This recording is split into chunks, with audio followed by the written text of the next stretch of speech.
Hello everyone. We were reading our history chapter 2 Nationalism in India. In our live class we read about CDM यानी कि Civil Disobedience Movement. Civil Disobedience Movement. Short form क्या है CDM like NCM non cooperation movement और CDM civil disobedience movement. 1 marks का question में आपसे full form पूछ ली जाती है। तो today we will continue with our topic how participants saw the movement. जो सिविल डिसओबीडियंस मूवमेंट में जिन लोगों ने पार्टिसिपेट किया था उन्होंने मूवमेंट को कैसे लिया। जैसे नॉन कोऑपरेशन मूवमेंट को भी लोगों ने अपने अकॉर्डिंग लिया था, उस तरह से सिविल डिसओबीडियंस मूवमेंट को भी सभी लोगों ने अपने अपने अकॉर्डिंग इसे ज्वाइन किया था। उनके लिए अपने अपने कुछ मोटिव थे, कुछ मकसद थे इसको ज्वाइन करने के। सबसे पहले देखते हैं कि rich peasants how participants saw the movement में से सबसे पहले देखेंगे रिच पीजेंट्स ने क्या सोचा था कि उन्होंने क्यों ज्वाइन किया था। लाइक पट्टीदार ऑफ गुजरात जास ऑफ अप, पट्टीदार गुजरात जो थे उनकी तरह ही being producer of commercial crops, ये जो रिच पीजेंट थे, जो अमीर किसान थे, वो being producer of commercial crops ऐसे क्रॉप्स को ग्रो करते थे जो उन्हें वो सेल करते थे। They were hard hit by trade depression, जब वर्ल्ड ट्रेड डिप्रेशन आया था उसकी वजह से इनको भी बहुत नुकसान हुआ। एंड फॉलिंग प्राइसेस, तो इनके जो क्रॉप्स के प्राइस थे वो गिर गए, बिल्कुल ही डाउन हो गए। एज देयर इनकम डिसअपियर्ड, इससे क्या उनकी इनकम पे इफेक्ट पड़ा। फाउंड इट इम्पॉसिबल टू पे गवर्नमेंट रेवेन्यू, अब इनके पास भी इनकम नहीं है तो ये क्या है, गवर्नमेंट को, कौन सी गवर्नमेंट को, ब्रिटिशर्स को ये क्या है रेवेन्यू पे करने में कैपेबल नहीं थे। थर्ड है became enthusiastic supporter of CDM, इनकी इन्होंने बढ़ चढ़कर सिविल डिसोबीडियंस मूवमेंट में पार्टिसिपेट किया था and participated in boycott programmes. और साथ इन्होंने क्या किया था, किस में पार्टिसिपेट किया था, बॉयकॉट के जो प्रोग्राम थे जिसमें सब में बढ़ चढ़ कर भाग लिया था। From the fight for Swaraj was against high revenue, और इन्होंने किस लिए किया था, बढ़ चढ़ कर भाग तो लिया, किस लिए कि इनके लिए इनके ऊपर जो हाई रिवेन्यू आ रहा था ब्रिटिशर्स की तरफ से, ये इन्होंने उसको ख़त्म करने के लिए पार्ट लिया था। But they were deeply disappointed, लेकिन इनको बहुत ज़्यादा निराशा ही हाथ लगी। CDM movement was called off in 1931, और कब बंद कर दिया गया था इसे, 1931 में बंद कर दिया गया था CDM को। विदाउट रेवेन्यू रेट्स रिवाइड्स, इनकी रेवेन्यू रेट्स को, जो टैक्स वाला रेट्स था उसको बिना रिवाइज कम किए बिना ही सिविल डिसओबीडियंस मूवमेंट क्या बंद हो गया था, इसीलिए बहुत ज़्यादा निराश हुए थे। सो व्हेन CDM 2 स्टार्टेड, उसके बाद CDM 1 यानी कि जो पहले स्टार्ट हुआ CDM 1 था, उसके बाद फिर से एक बार सिविल डिसओबीडियंस मूवमेंट स्टार्ट किया गया। तो many of them refuse to participate, तो क्या किया इन लोगों ने, रिच पेजेंट्स ने इसमें पार्ट लेने से ही मना कर दिया। सेकंड आ रहे हैं हमारे पुअर पीजेंट्स, गरीब किसान। अब रिच पीजेंट्स ने भी पार्टिसिपेट लिया था, उनके भी कुछ मोटिव थे, तो पुअर के भी कुछ थे, मकसद थे कि उन्होंने क्यों पार्टिसिपेट किया। Small farmers cultivated on landlords land, ये सभी जानते हैं आज की डेट में भी ऐसे होता है, जो स्मॉल फार्मर्स होते हैं वो औरों की जो लैंड है उस पर कल्टिवेट करते हैं। As depression counted small farmers found it difficult to pay their revenue, अब डिप्रेशन है, वर्ल्ड वाइड डिप्रेशन, तो सब पे इफेक्ट पड़ा, अगर रिच पीजेंट्स पे पड़ा है तो पुअर पीजेंट्स पे भी उसका इफेक्ट पड़ रहा है। तो उसकी वजह से क्या हो गया, ये भी रिवेन्यू पे करने में डिफ़िकल्ट फील कर रहे थे। They demand landlords cancel their unpaid rent, अब इनकी डिमांड क्या थी, जो लैंडलॉर्ड्स हैं जिनकी लैंड्स पर ये कल्टीवेशन कर रहे हैं, क्रॉप्स को ग्रो कर रहे हैं, उसका जो रेंट है उसको अनपेड कर दें। बट कांग्रेस डिडंट सपोर्ट, लेकिन कांग्रेस ने स्मॉल जो पीजेंट्स हैं, पुअर पीजेंट्स हैं, उनको सपोर्ट नहीं किया। This no rent campaign as this might upset landlords, तो इनका जो नो रेंट कैंपेन का जो स्लोगन था कि रेंट बिल्कुल ही ना हो, तो ये भी अपसेट हुए क्योंकि कांग्रेस ने इनका साथ नहीं दिया। कांग्रेस ने इनका साथ क्यों नहीं दिया, क्योंकि रिच पीजेंट्स, इस CDM में जो रिच पीजेंट्स हैं, जहाँ NCM में सिर्फ मिडिल क्लास ने बढ़ चढ़ बाढ़ लिया था, CDM के अंदर रिच पीजेंट्स जैसे बहुत सारे रिच पीपल्स ने बढ़ चढ़ कर भाग लिया था। इनको था कि अगर हम पुअर जो गरीब लोग हैं उनके साथ देंगे तो ये हमारा जो रिच लोग हैं हमारा साथ छोड़कर चले जाएंगे, इसलिए इन्होंने इनको निगलेक्ट किया था। थर्ड आ रहा है बिजनेस क्लास का क्या मोटिव था। During first war Indian merchants and industrialist, made huge profit. जब फर्स्ट वर्ल्ड वॉर हमने लेसन के स्टार्टिंग में किया था तब इन लोगों ने बहुत ज़्यादा प्रॉफिट कमाया था। But colonial policies restricted business activities. जब ब्रिटिशर्स ने अपना यहाँ राज्य मान लिया पूरी अच्छी तरह से तो उन्होंने इनके बिजनेस को रिस्ट्रिक्ट किया, मना किया। So they wanted policies which supported them. तो उन्होंने क्या किया, ऐसी पॉलिसीज चाहते थे जो उनको सपोर्ट करें, कॉलोनियल को नहीं। कॉलोनियल कौन है, ब्रिटिशर्स, उनको सपोर्ट ना करके इनको सपोर्ट करें, इसलिए इन्होंने सीडीएम को ज्वाइन किया था। They wanted protection against imports of foreign goods. किसके अगेंस्ट वो प्रोटेक्शन चाहते थे, इम्पोर्ट ऑफ फॉरेन गुड्स के अगेंस्ट वो प्रोटेक्शन चाहते थे।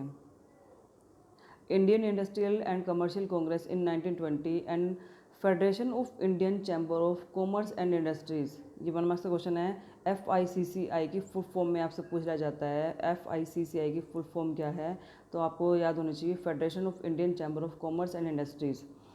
Led by Purushottam Das, Thakur Das and GD Birla. किसके द्वारा ये लीड की थी, कौन इनके लीडर थे, Purushottam Das, Thakur Das and GD Birla. They gave financial support to CDM. इन्होंने, यानी कि उस टाइम की काफ़ी रिच पर्सन थे, इन्होंने किस बाय फाइनेंशियल सपोर्ट सीडीएम को, फाइनेंस के थ्रू इन्होंने सीडीएम को सपोर्ट किया था, यानी कि बहुत ज़्यादा पैसा लगाया था। And refuse to buy and sell imported goods. उन्होंने क्या था, रिफ्यूज़, मना कर दिया था बिल्कुल ही इम्पोर्टेंट गुड्स को खरीदने और बेचने से। दे सो स्वराज। उन्होंने स्वराज को किस सेंस में लिया, when colonial restriction on business would know longer exist. जब उनकी रिस्ट्रिक्शन, जहाँ हमने अभी पीछे पढ़ता ना कि रिस्ट्रिक्शन मना कर रहे थे खुद के बिजनेस से, तो उनकी जो रिस्ट्रिक्शन है लंबे टाइम तक आगे चल के फिनिश हो जाए, स्वराज आ जाए कि वैसे हम आज़ाद हो गए। हमारे आज़ाद होने से क्या होगा, कॉलोनी का जितना भी हम पर अधिकार था, जो हम पर रोब झाड़ते थे इतना, हाँ ये नहीं वो नहीं, रूल इतने बनाते थे, वो सब बंद हो जाएंगे, तो इनको बेनिफिट होगा। इसलिए इन्होंने बढ़ चढ़ कर इसमें पार्ट लिया था और इसमें काफ़ी पैसा भी लगाया था। 4th आ रहा है हमारा industrial working class. They didn't participate in CDM. इन्होंने ज़्यादा कोई पार्टिसिपेट नहीं किया था except Nagpur region. Nagpur region को छोड़कर इंडस्ट्रियल वर्किंग क्लास ने सीडीएम में पार्ट नहीं लिया था। दोज हु पार्टिसिपेटेड, जिन्होंने पार्ट लिया था, adopted Gandhi programme. Gandhi programme यानी कि जिन्होंने पार्ट लिया था वो गांधी जी के काफ़ी प्रोग्राम उन्होंने देखे हुए थे और उससे इम्प्रेस थे।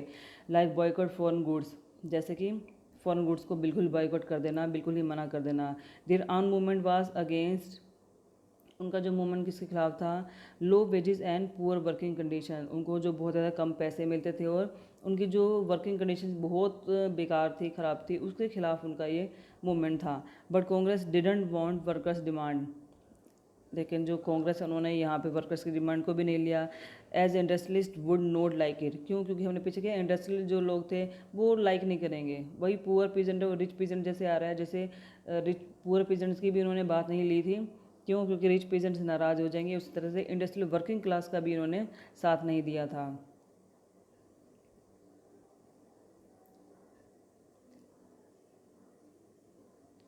नेक्स्ट आ रहा है हमारा पार्टिसिपेशन ऑफ वुमेन। अब इसमें वुमेन्स में पार्टिसिपेट किया था ड्यूरिंग डांडी मार्च। डांडी मार्च के ड्यूरिंग क्या था, thousands of women came out from their home to listen Gandhi ji. Dandi march के ड्यूरिंग क्या था, काफ़ी सारे वुमेन्स भी थी, औरतें भी अपने घर से बाहर आई थी, किस लिए, गांधी जी को सुनने के लिए। They participated in protest march and manufactured salt. उन्होंने किस में पार्ट किया था, सॉल्ट बनाने में भी उन्होंने पार्ट लिया था। मैनी वेंट टू जेल, उनसे कई तो बहुत सारी जो जेल भी गई थी। Moved by Gandhi ji call, they began to see service to nation as second duty of women. तो उन्हें गांधी जी के बुलाने पर उनको भी लगा था कि ये उनकी भी ड्यूटी है कि वो अपने नेशन के लिए कुछ करें। अब नेशन के लिए कुछ करना, ये तो उन वुमेन के थॉट्स थे, लेकिन गांधी जी ये मानते थे, Gandhi ji was convinced that it was the duty of women to look after home. But Gandhi चाहते थे कि औरतों को बाहर के काम नहीं करने चाहिए, नेशन के काम में बढ़ चढ़ कर पार्ट नहीं लेना चाहिए, उनको सिर्फ घर के देखभाल काम करना चाहिए। Women to look after home, women किस लिए है, घर की देखभाल करने के लिए, बच्चों की देखभाल करने के लिए। Be good mothers and good wifes, वो अच्छी माँ बने और अच्छी वाइफ बने। And for a long time the Congress was reluctant. तो क्या लंबे टाइम तक क्या था, हम देखते रहे कि जो वुमेंस हैं उनको किसी भी ऑर्गेनाइजेशन में कोई अच्छी पोस्ट पर ऑथराइज नहीं होती हैं, उनको कोई भी अच्छी पोस्ट मिली होती है, इसलिए वुमेंस आज भी पॉलिटिकल पार्टीज में उनके लिए कुछ सीट रिजर्व कर दी गई हैं।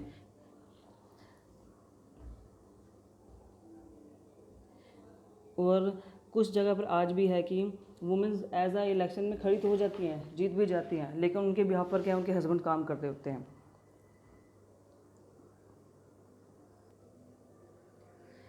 नेक्स्ट आ रहा है हमारा limitations of CDM. Civil disobedience movement की लिमिटेशन क्या थी? Not all social groups were moved by concept of Swaraj. सभी सोशल ग्रुप्स ने स्वराज की कंसेप्ट के साथ मूव नहीं किया था। Congress had ignored Dalit and depressed class. Congress ने किनको इग्नोर किया था? दलित और जो डिप्रेस क्लास थी सबको इग्नोर किया था। किस लिए? Fear of offending the conservative high class Hindu. किस चीज़ का डर था उन्हें? हाई क्लास जो हिंदू सोसाइटी के लोग उनके साथ जुड़े थे वो हट ना जाएं उस ग्रुप से, इसलिए उनको ये डर था, इसलिए उन्होंने दलित और डिप्रेस लोगों को क्या उनका साथ नहीं दिया था। फ्रॉम मिड 1920 के मिड के अंदर Congress was most visible as Hindu dominating party. तो किस रूप में उभरी थी? हिंदू डोमिनेटिंग पार्टी के रूप में कांग्रेस पार्टी आगे आई थी। Because they join Hindu Mahasabha, क्योंकि उन्होंने हिंदू महासभा ज्वाइन कर ली थी। सो मुस्लिम स्टार्टेड कीपिंग अवे, तो जिसमें मुस्लिम नहीं आ रहे थे, इसलिए मुस्लिम लोगों ने क्या था, अपने आप को अलग करना शुरू कर दिया था। इसके बाद क्या हुआ? Ali Jinnah demanded separate electorate. Ali Jinnah ने इसके बाद अपने लिए एक सेपरेट इलेक्शन स्टार्ट करने को कहा for Muslim as he feared. क्यों मुस्लिम्स के लिए सिर्फ इलेक्टोरेट डिपार्टमेंट क्यों स्टार्ट करने के लिए कहा? बिकॉज उसको डर था that the culture and identity, Muslims का कल्चर और उनकी identity of minorities would be lost, क्योंकि वो संख्या में कम थे। माइनॉरिटी हिंदू लोगों की मेजोरिटी थी और मुस्लिम के माइनॉरिटी में थे, इसलिए उनको डर था कि जो संख्या में कम है, कौन है वो? मुस्लिम लोग। तो वो अपना कल्चर और आइडेंटिटी को कहीं खो ना दें, इसलिए उन्होंने किस लिए डिमांड की थी? एक सेपरेट इलेक्टोरेट की डिमांड की थी उन्होंने। फोर्थ है मुस्लिम लीग वाज एस्टेब्लिश इन 1920। 1920 के अंदर क्या हो गया? मुस्लिम लीग एस्टेब्लिश हो गया। It gave a vital blow to united struggle. तो उसके लिए क्या, एक तरह से एक झटके की तरह था कि मुस्लिम लीग अलग से बन जाना, क्योंकि हम मिलकर यूनाइटेड स्ट्रगल कर रहे थे, एकजुट होकर स्ट्रगल कर रहे थे, किसके लिए? इंडिपेंडेंस के लिए। तो उसमें से सडन ही मुस्लिम लीग अब डिफर हो जाना, अलग हो जाना, तो हिंदू और मुस्लिम अलग अलग हो गए, तो उनकी यूनाइटेशन है वो टूट गई। तो 1920 के अंदर ये सबसे बड़ा झटका लगा था कि मुस्लिम लीग ने अपना मुस्लिम लीग अलग से एस्टेब्लिश हो गया था। फिफ्थ है the industrial working class didn't participate in large number except Nagpur region. ये हमने भी किया था कि working class, industrial working class ने बढ़ चढ़ कर पार्ट नहीं लिया था सिविल डिसोबीडियंस मूवमेंट के अंदर, except Nagpur region. Nagpur region को छोड़कर बाकी वर्किंग क्लास ने, इंडस्ट्रियल वर्किंग क्लास ने सीडीएम में पार्ट नहीं लिया था। नेक्स्ट आ रहा हमारा पूना एक्ट। ये बहुत इंपॉर्टेंट है, ये भी टॉपिक इंपॉर्टेंट है लाइक एनसीएम सीडीएम की तरह। पूना एक्ट क्या है? इसमें doctor B R Ambedkar was nominated as leader of oppressed class for round table conference. किसके लीडर चूज़ हुए? ओप्रेस्ड और जो दलित वर्ग थे उनके लीडर चूज़ हुए थे राउंड टेबल के ड्यूरिंग, राउंड टेबल कॉन्फ्रेंस के ड्यूरिंग। ही clash with Gandhi ji, clash इनके भिड़ गए, उनसे बातचीत हुई। किस बात पे बहस हुई? डिमांडिंग सेपरेट इलेक्टोरेट फॉर दलित। क्या चाहते थे ये? दलित लोगों के लिए सेपरेट इलेक्टोरेट डिपार्टमेंट की इन्होंने डिमांड की। British accepted Ambedkar demand. तो ब्रिटिशर्स थे, उन्होंने तो अम्बेडकर की डिमांड्स को एक्सेप्ट कर लिया कि दलित लोगों के लिए एक सेपरेट इलेक्टोरेट डिपार्टमेंट हो जाएगा। Gandhi ji begin fast to डीथ। तो गांधी जी ने दूर की सोच कहा कि ही believe that separate electorate for Dalit would, कि उन्होंने कहा, क्या कहा? वो बिलीव करते हैं कि दलित लोगों के लिए, जिनकी कोई बात नहीं करता पूछता नहीं है, उनके लिए एक सेपरेट इलेक्टोरेट होना चाहिए। But the process of integration of society will slow down. अगर हम इसको फॉलो करते हैं, एक्सेप्ट करते हैं, तो हम जो नई सोसाइटी बनाने का सोच रहे हैं, एकजुट होकर एक सोसाइटी बनाने का सोच रहे हैं, तो वो प्रोसेस क्या स्लो हो जाएगा। तो Poona act was signed in September 1932। तो सब अम्बेडकर जी भी इस बात से सहमत हो गए और बाद में क्या है, पूना एक्ट साइन किया गया सितंबर 1932 के अंदर। It gave depressed class reserve seat in provincial. तो ये जो है, इन्होंने जो डिप्रेस्ड क्लास, जिसे बाद में शेड्यूल क्लास के नाम से जाना जाता है अब, तो ये क्लियर हो गया, लागू हो गया, मान ली गई बात कि हाँ, it gave depress class reserve seat. तो तब से ये रिजर्व सीट चलती आ रही हैं। And central legislative council, but they were to vote by general electorate. लेकिन सीट तो रिजर्व हो गई, लेकिन किसके द्वारा वोट किए जाएंगे? जनरल इलेक्टोरेट के द्वारा ये वोट किए जाएंगे।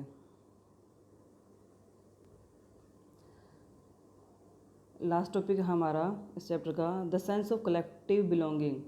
इनकी अब हमारे इंडिया के अंदर डिफरेंट रिलीजन के लोग रहते हैं, डिफरेंट कल्चर के लोग रहते हैं, तो अब इन सब में सेंस ऑफ कलेक्टिव बिलोंगिंग की कैसे भावना है, सब में एक जैसा एकजुट होने की भावना पैदा कैसे हुई है देश के अंदर, हमारी कंट्री के अंदर कैसे आई, ये क्वेश्चन आता है।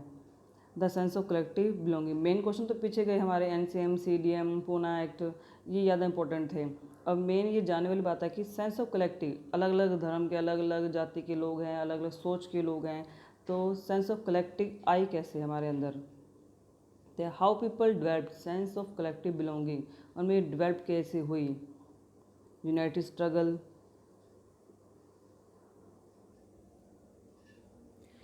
यूनाइटेड स्ट्रगल कैसे, हम सब ने मिलजुल कर इंडिपेंडेंस के लिए लड़ाई की थी, सब मिलजुल कर एक साथ आए थे, तो यूनाइटेड स्ट्रगल किया, सब ने मिलजुल कर किया, इसलिए भी सेंस ऑफ कलेक्टिव जो भावना थी ये सब में एक साथ जागी। सेकंड क्या है, cultural process played major role, उस टाइम में कल्चर जो प्ले किए जाते थे वो एक मेजर रोल प्ले करते थे, like history fiction songs. Third है भारत माता, उस टाइम पर जैसे हमने फर्स्ट लेसन में किया, जर्मनिया क्या थी, वो एक कंट्री के साइन के रूप में नज़र आता है कि हाँ ये एक स्तंभ के रूप में नज़र आता है, कि जिसको देखते हैं कहते हैं भी तो इंडिया है, ये जर्मन है, ये फ्रांस है। तो इसी तरह से उस टाइम पर ये नहीं है कि एक कोई देवी थी जिसकी हमने पूजा करनी थी, वो नहीं है। भारत माता का एक तरह से लोगो लगा लो, ये बनाया गया है, किसके द्वारा बनाया गया था, बंकिम चंद्र चट्टोपाध्याय के द्वारा बनाया गया था। क्या बनाया गया था, भारत माता का, ये जिसको लोग मानते थे, एक नाम मिल गया किसके लिए वो लड़ रहे हैं, क्या भारत के लिए लड़ रहे, तो भारत माता, हम बोलते हैं ना भारत माता की जय, सुनते ही हमारे कई बार रोंगटे खड़े हो जाते हैं। तो बंकिम चंद्र चट्टोपाध्याय ने उस टाइम पे वंदे मातरम भी बनाया था, गाया था।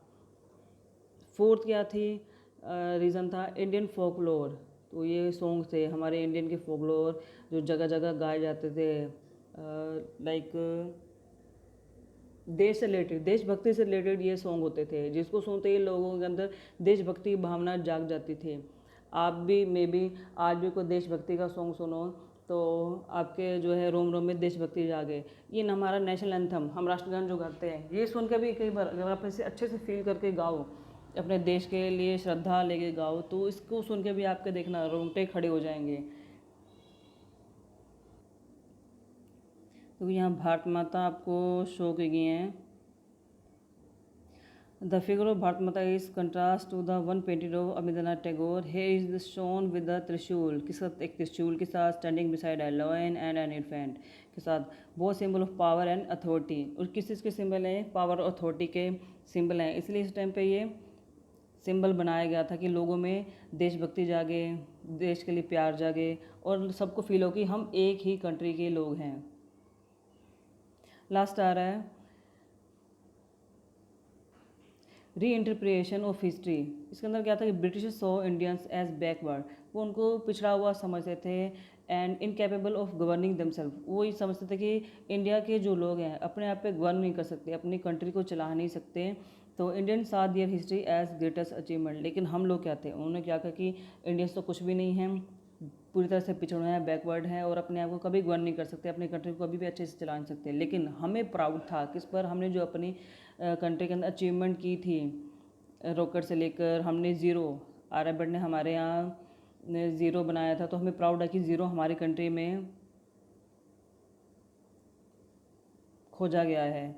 तो ऐसी बहुत सारी अचीवमेंट है हमारी कंट्री के अंदर, जिसको सोच के हमें आज भी अपनी कंट्री पे प्राउड फील होता है। लेसन हमारा फिनिश हो गया यहाँ तक। इस लेसन का हमारा मैप पार्ट रह गया, नेक्स्ट वीडियो में हम वो मैप पार्ट कवर करेंगे।